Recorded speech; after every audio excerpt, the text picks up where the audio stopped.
हरे कृष्ण। आज से आरंभ हो रहा है एक विशेष पर्व जिसे हम गुप्त नवरात्रि के नाम से जानते हैं। वर्ष में 4 नवरात्रि आती है। सबसे पहले आती है चैत्र नवरात्रि, तत्पश्चात आती है आषाढ़ नवरात्रि, उसके बाद आती है अश्विन या शारदीय नवरात्रि और अंत में आती है माघ नवरात्रि। इन 4 नवरात्रि के पर्वों में से चैत्र और अश्विन मास की नवरात्रि सार्वजनिक नवरात्रि कही जाती है और आषाढ़ तथा माघ मास में आने वाली नवरात्रि को गुप्त नवरात्रि कहा जाता है।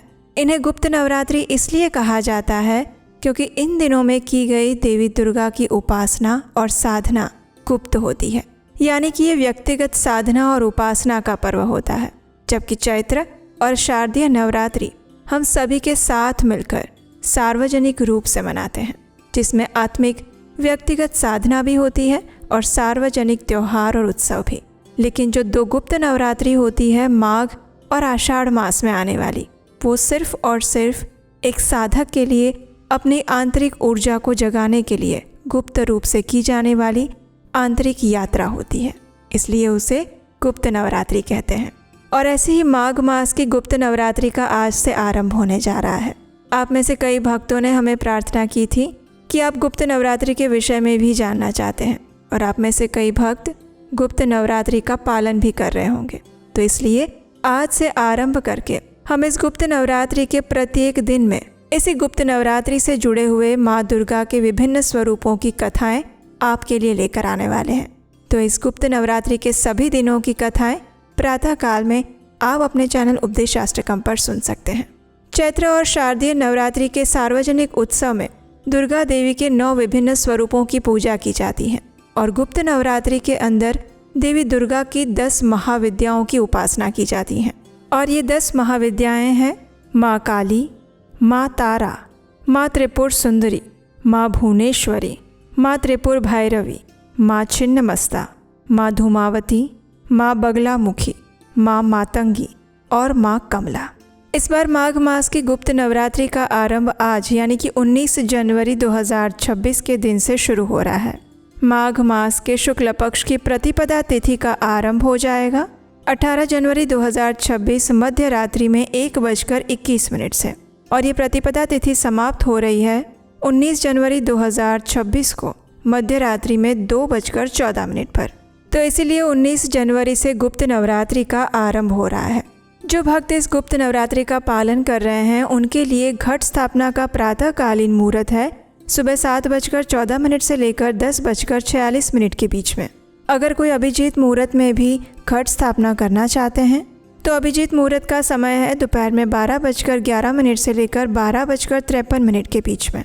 कई साधक बिना घट स्थापना किए ही गुप्त नवरात्रि की साधना करते हैं।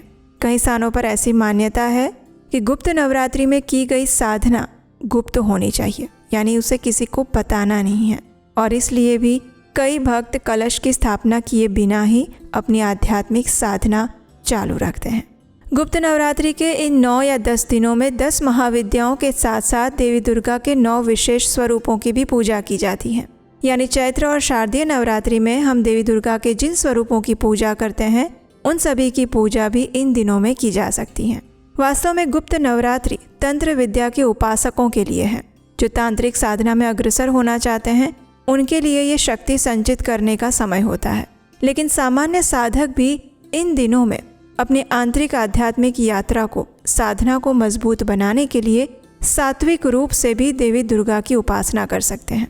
तो चलिए आज से हम आरंभ करते हैं इस गुप्त नवरात्रि की व्रत कथा यात्रा को। आइए आज पहले दिन की गुप्त नवरात्रि व्रत कथा का श्रवण करते हैं। हमारे शास्त्रों में वर्णन आता है, पौराणिक समय में एक समय दुर्गम नाम का एक भयंकर राक्षस उत्पन्न हुआ था। उसने समस्त ब्रह्मांड को अपनी बल, शक्ति और सामर्थ्य से अपने अधीन कर लिया था। उसके अत्याचारों के कारण स्वर्ग के देवता भी त्रस्त हो चुके थे और इसलिए उस राक्षस का वध करने के लिए सभी देवतागण माँ पार्वती के पास आते हैं।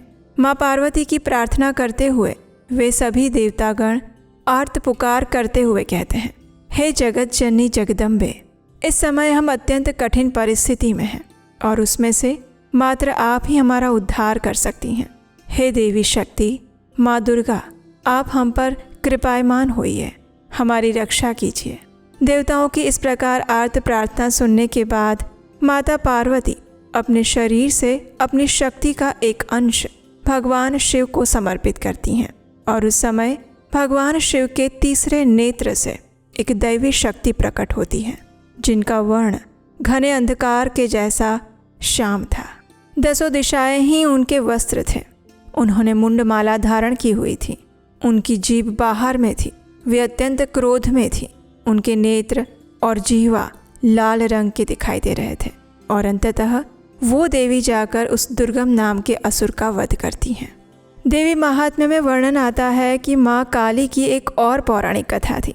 जब देवी दुर्गा और रक्तबीज नामक असुर के बीच में घोर युद्ध हो रहा था, उस समय रक्तबीज को एक विशेष वरदान मिला हुआ था। उसके रक्त की जो भी बूंदें धरती पर गिरती, उससे एक नया रक्त बीज उत्पन्न हो जाता। युद्ध में जैसे जैसे वो रक्त बीज घायल होता गया, वैसे वैसे हजारों रक्त बीज उत्पन्न होते गए और ये देखकर देवी दुर्गा चिंतित हो गई। और तब देवी दुर्गा के शरीर से माँ महाकाली का प्राकट्य हुआ। माँ काली का ये विशेष उद्देश्य था कि रक्त बीज के रक्त को धरती पर गिरने से पहले ही वो पी जाए। माता काली ने अपनी विशाल जीवा से रक्त बीज के प्रत्येक रक्त बिंदु को आकाश में ही पी लिया, उसे जमीन पर गिरने नहीं दिया और इस प्रकार और रक्त बीज उत्पन्न होने से उन्होंने बचा लिए। अंततः माता काली ने रक्त बीज का संपूर्ण रूप से संहार कर दिया। माँ काली का दिव्य शरीर उनकी भयंकर उग्रता को दर्शाता है। वे अपने एक चरण से भगवान शिव के वक्षस्थल पर खड़ी हैं। उनका वर्ण रात्रि के समान श्याम है, केश बिखरे हुए हैं और जीवा बाहर निकली हुई है, जो उनके आश्चर्य का प्रतीक है कि उन्होंने गलती से अपने पति पर चरण रख दिया। वे मुंडमाला और कटे हुए हाथों की करधनी धारण करती हैं। उनके 4 हाथों में रक्त रंजित खड्ग, असुर का कटा हुआ सिर, रक्त से भरा हुआ कपाल और वरद मुद्रा है। ब्रह्मनील तंत्र के अनुसार माँ काली के 2 स्वरूप विद्यमान हैं। एक है श्याम वर्ण की काली, जो कि दक्षिणा कहा जाता है, और दूसरी है रक्त वर्ण की महाकाली, जिन्हें सुंदरी कहा जाता है। ऐसी मान्यता है कि माँ काली की साधना करने से शत्रुओं पर विजय प्राप्त होती है, रोगों का नाश होता है, दुष्ट आत्माओं और अशुभ ग्रहों से रक्षा होती है, अकाल मृत्यु के भय से मुक्ति प्राप्त होती है और काव्य सिद्धि प्राप्त होती है। माँ काली पूर्व दिशा यानी सामने की दिशा की अधिष्ठात्री देवी है। माँ महाकाली की जयंती श्रावण मास की कृष्ण अष्टमी के दिन भी मनाई जाती है। देवी महात्म्य और देवी भागवत पुराण में माँ महाकाली की विस्तृत महिमा का वर्णन किया गया है। तो ये थी प्रथम महाविद्या माँ महाकाली की पौराणिक कथा। आइए अब हम माँ शैलपुत्री की कथा का श्रवण करते हैं, क्योंकि आप में से कई भक्त आज के दिन माँ शैलपुत्री की भी पूजा आराधना कर रहे होंगे। तो आइए अब माँ शैलपुत्री की इस पौराणिक कथा का श्रवण करते हैं। नवरात्रि के पहले दिन देवी दुर्गा के माँ शैलपुत्री स्वरूप की पूजा आराधना की जाती है। नवरात्रि के प्रथम दिवस पर जब सृष्टि शक्ति का आवाहन करती है, तब माता शैलपुत्री की महिमा संपूर्ण गगन में गूंज उठती है। आकाश सिंदूरी हो जाता है, जैसे स्वयं प्रकृति देवी का स्वागत कर रहा हो। शांत, सौम्य और दिव्यता से परिपूर्ण माता शैलपुत्री का स्वरूप साक्षात आराधना का प्रतिबिंब है। उनके एक हाथ में त्रिशूल, दूसरे में कमल और वाहन के रूप में नंदी बैल विराजमान है, और ये सभी प्रतीक उनके अटल धैर्य, कोमल करुणा और स्थिर निष्ठा की ओर लक्षित करते हैं। पर्वतराज हिमालय की पुत्री होने के कारण देवी दुर्गा को शैलपुत्री के नाम से जाना जाता है। इस मनवंतर के आरंभ में दक्ष प्रजापति की अनेक पुत्रियां थीं। सभी गुणवान, चारित्र्यवान थीं, लेकिन फिर भी दक्ष के मन में संतोष नहीं था। वो एक ऐसी पुत्री को प्राप्त करना चाहते थे जो सर्वगुण संपन्न हो और देवी दुर्गा का ही स्वरूप हो, जो सर्व विजयी हो। और इसी इच्छा से प्रजापति दक्ष ने एक कठिन तपस्या आरंभ की। अनेक वर्षों तक उन्होंने कठोर तप किया और आखिरकार देवी भगवती को उन्होंने प्रसन्न कर लिया। जब देवी दुर्गा उनके समक्ष प्रकट हुई तो प्रजापति दक्ष ने उनसे अपनी पुत्री के रूप में जन्म लेने का वरदान मांगा। और दक्ष प्रजापति की इच्छा को पूर्ण करते हुए देवी दुर्गा ने कहा, हे राजन, मैं तुम्हारे तप से प्रसन्न हूँ। मैं स्वयं पुत्री रूप में तुम्हारे घर पर जन्म लूंगी और मेरा नाम सती होगा। इस प्रकार देवी शक्ति ने सती रूप में दक्ष प्रजापति के घर जन्म लिया। देवी सती प्रजापति दक्ष की सभी पुत्रियों में सबसे श्रेष्ठ थी। बाल्यकाल से ही उन्होंने अनेक चमत्कारिक लीलाएं की और ये देखकर स्वयं दक्ष प्रजापति भी आश्चर्यचकित रह जाते थे।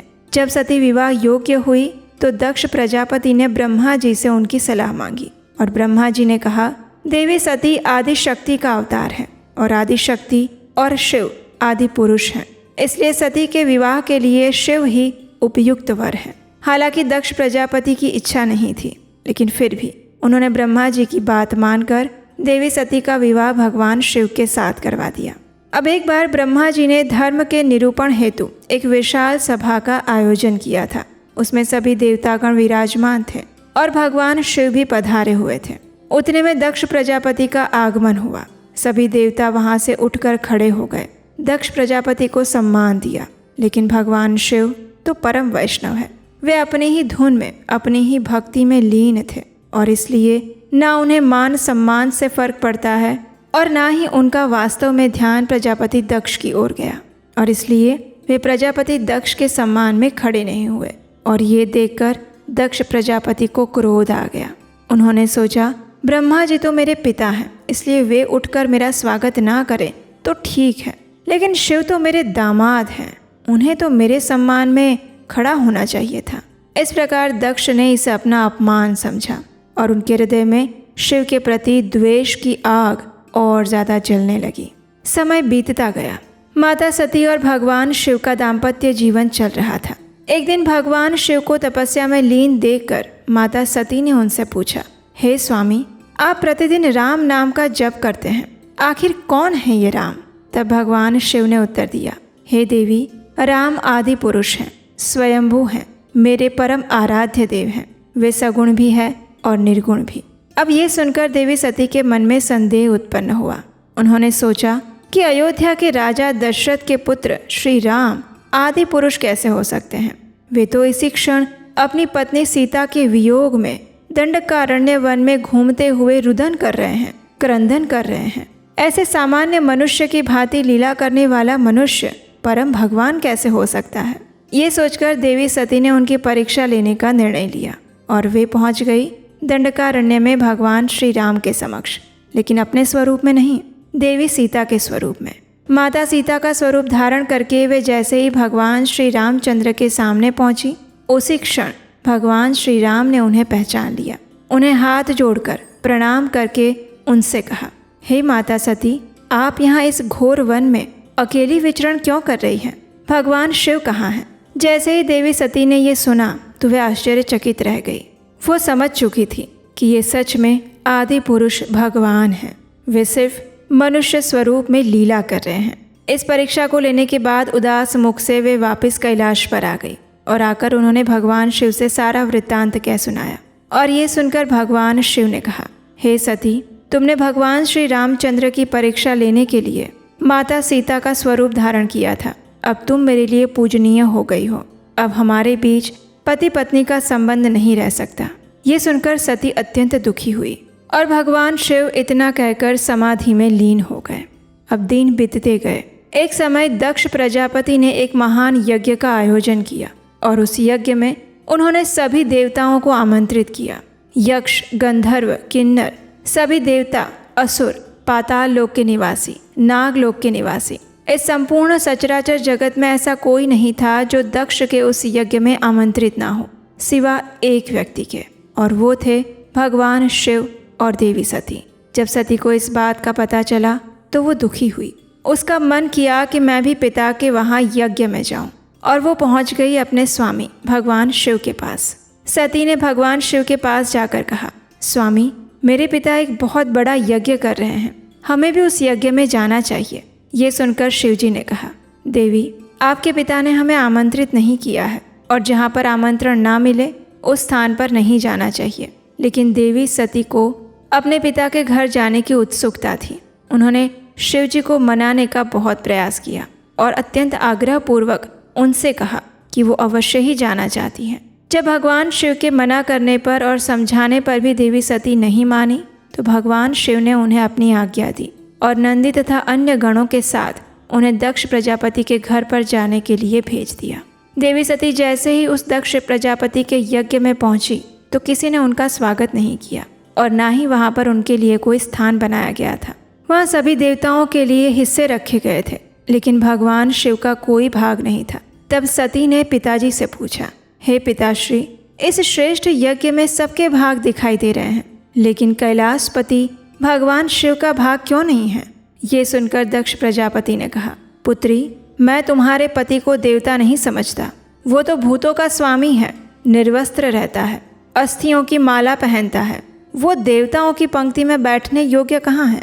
वो तो निशाचर है, स्मशान में घूमता है, भभूत लगाता है।